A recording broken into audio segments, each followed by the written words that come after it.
ভাইদের কানের গোড়ায় বাড়ি মারতেছে, আমাদের হাত পর্যন্ত ছিলে গেছে। পুলিশ বাহিনী কেন আমাদের উপর আক্রমণ করতেছে? তাদের সাথে তো আমাদের কোনো শত্রুতা নেই। আমরা এসেছি চেয়ারম্যান স্যারের সাথে কথা বলতে। চেয়ারম্যান স্যার একটা বৈষম্যমূলক রেজাল্ট দিয়ে 4 তারিখে স্যার ক্রান্তিকালীন ছুটিতে আছেন 29 তারিখ পর্যন্ত। বাট আমরা 83,000 পরীক্ষা দিয়েছি, 60,000 উনি রিটেনে পাস করালো, আমরাও 83,000 পাস করেছি রিটেনে। তাহলে ভাই কেন উনি 23,000 বাদ দিল? ভাই মার্ক তো কোথাও যোগ হয় না, তাহলে কেন এত বৈষম্য? উনি গণবিজ্ঞপ্তি দিয়েছে 1,08,22টি পদসংখ্যা। আমরা 80,000-কে সনদ দিলে স্যারের কি কোনো সমস্যা হতো? স্যার সনদ দিয়েছে, সেখানে ভাইবার মার্ক কোনো যোগ হয়নি, তাহলে আমাদের কেন অবাঞ্ছিত স্যার ঘোষণা করেছে? আমরা এনটিআরসি চেয়ারম্যান স্যারের কাছে আমরা জবাব চাই। আমাদের একটাই দাবি, আমরা সনদ চাই। কোনো প্রশাসন ভাইদের সাথে কারোর সাথে আমাদের কোনো সমস্যা নেই, তাহলে প্রশাসন ভাইরা যেন আমাদের গায়ে হাত না দেয়। আওয়ামী ফ্যাসিস্ট দোষরদের হয়ে যেন আমাদের ভাইদেরকে আক্রমণ না করে। আপনারা প্রেস এটা আপনারা প্রচার করুন, পুলিশ প্রশাসন যেন আমাদের গায়ে হাত না দেয়, তাদের সাথে আমাদের কোনো শত্রুতা নেই। আজকে এখানে আমরা শান্তিপূর্ণ অবস্থান করেছি। 18তম ভাইবা বঞ্চিত প্রার্থীরা এখানে পুলিশ আমাদের ওপরে অতর্কিতভাবে হামলা করছে।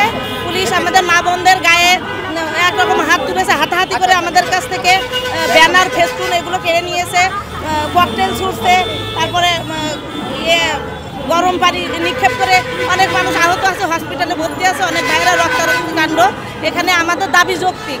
আমরা প্রধান উপদেষ্টার দৃষ্টি আকর্ষণ করছি, যে গতকাল সনদ দিয়েছে তাতে মনে করেন 40 নম্বর পেয়ে 41 নম্বর পেয়ে 45 নম্বর পেয়ে অনেকে পাশ করেছে।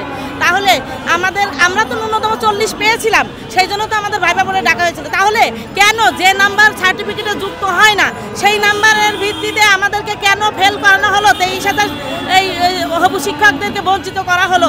সেই দেশবাসীর কাছে আমাদের দাবি, এই জন্যই কি আমরা জুলাই আন্দোলনে এই দেশ স্বাধীন করেছিলাম? এই কি স্বাধীন বাংলাদেশের নমুনা? আমরা এখানে সনদের দাবিতে এসেছি। এনটিআরসি প্রহসনমূলকভাবে ভাইবা নিয়ে সেই ভাইবায় আমাদের 21,000 ভাইবা প্রার্থী যারা ছিল তাদেরকে সনদ থেকে বঞ্চিত করেছে। আমরা আজকে সনদের দাবি নিয়ে এসেছি, কারণ এনটিআরসি চাকরি দেয় না, এনটিআরসি সনদ দেয়। আর যেই ভাইবার মার্ক আমাদের রিটেন মার্কে যুক্ত হয় না, আমরা কেবল রিটেন মার্কে যেটা পেয়েছি সেটা অনুযায়ী মেধা তালিকায় আমরা আবেদন করতে পারি। তাহলে যেই ভাইবার মার্ক রিটেন মার্কে যুক্ত হয় না সেই ভাইবাই ফেল করে দেওয়া অবৈধ হবে না কেন? এনটিআরসি শূন্যপদ দেখিয়েছে 1,08,22টা, সেখানে ওনারা এতগুলো শূন্যপদের বিপরীতে মাত্র 60,000 ভাই কেন সনদ প্রদান করেছে? আমরা ভাইবাই দিয়েছিলাম মাত্র 83,000, সেখানে শূন্যপদ ছিল 1,08,22টি। আমরা কেন এত বৈষম্যের শিকার হয়েছি? আমরা এর দাবিতে আজকে সকাল থেকে এখানে আন্দোলন করছি, কিন্তু আমাদের আন্দোলনের উপর পুলিশ লাঠিচার্জ করছে, সাউন্ড গ্রেনেড মারছে, জল কামান নিক্ষেপ করছে। আমাদের 30 থেকে 40 জন ভাই মারাত্মক আহত হয়েছে। আমরা 2 জন ভাইকে হসপিটালাইজড করেছি। আমাদের 5 থেকে 7 জন আপাকে তারা গ্রেপ্তার করেছে, 10 থেকে 12 জন ভাইকে তারা ধরে নিয়ে গেছে। আমরা এর প্রতিবাদ জানাই। আমরা এই জন্য জুলাই গণ অভ্যুত্থান করি নাই, এই জন্য বাংলাদেশের বৈষম্যকে আবার এরা ফিরিয়ে আনতে চাচ্ছে।